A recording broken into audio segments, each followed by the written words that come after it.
It had been a long week, and the office was quiet as I stayed late to finish up reports. Mr. Cooper, my boss of 5 years, was the only other person left. He'd always been polite, professional, and respectful, a model of integrity.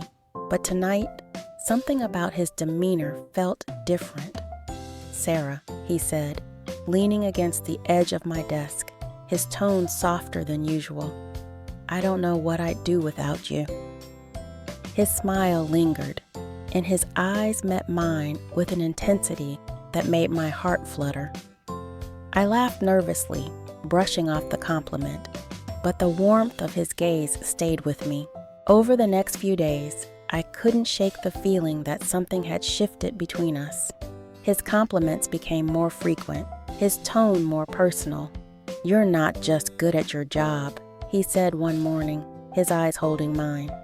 "You make this place better." I smiled politely, but inside, I felt a mix of pride and unease. Was I imagining things, or was there something more in his words? That Friday, he asked me to stay late again, this time to help with an important presentation. The office emptied out, leaving just the two of us. The silence felt heavier than usual as we worked side by side. At one point, his hand brushed against mine as we reached for the same file. "Sorry," he said, his voice barely above a whisper, but his hand lingered for a moment too long before pulling away. As the hours dragged on, he suggested we take a break. We sat in the lounge, sipping coffee and talking about anything but work. His laughter was infectious, and for a moment, I forgot my reservations. "You're really something, Sarah," he said suddenly, his voice softer. "I mean, you're not just smart and talented. You're special." My cheeks flushed, and I looked away. "Thank you," I said, unsure of how to respond. "I mean it," he continued, leaning closer. "You have no idea how much I admire you." His words hung in the air, and my heart raced. Part of me wanted to believe him, to bask in the attention, but another part screamed that this was wrong. The moment I'd been dreading finally came. "Sarah," he said, his voice low and steady, "I need to ask you something." I looked at him, my pulse quickening. "Do you ever feel like we're more than just colleagues?" My breath caught as his words sank in. "I feel like there's something here," he continued, "something worth exploring." I froze, unsure of how to respond. "Mr. Cooper, you're married," I said finally, my voice trembling. He sighed, his expression softening. "I know," he said, leaning back in his chair. "But sometimes things aren't as simple as they seem." His honesty stunned me, and for a moment I felt a flicker of sympathy. But sympathy wasn't enough to justify crossing this line.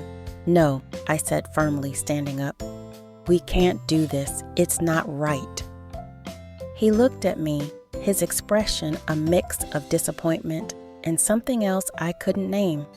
Respect, perhaps. "You're right," he said softly. "I crossed a line, and I'm sorry." The tension in the room was unbearable as we both stood there, the weight of his words sinking in. "I admire you, Sarah," he said finally, "not just for your work, but for your integrity. I hope you can forgive me." I nodded, my throat tight. "Thank you for saying that," I said quietly, my voice trembling. The next day, he called me into his office. "I want you to know that I value you as a person and as a professional," he said. "What happened last night was a mistake, and I promise it won't happen again." His sincerity took me by surprise, and I realized that he truly regretted his actions. Over time, our relationship returned to a professional norm. He kept his distance, and I focused on my work. But the experience left me with a profound lesson about boundaries, self-respect, and the strength it takes to stand firm in your values. That night changed everything, not because of what almost happened, but because of what didn't. It reminded me that true strength lies not in avoiding temptation, but in choosing integrity, even when it's difficult.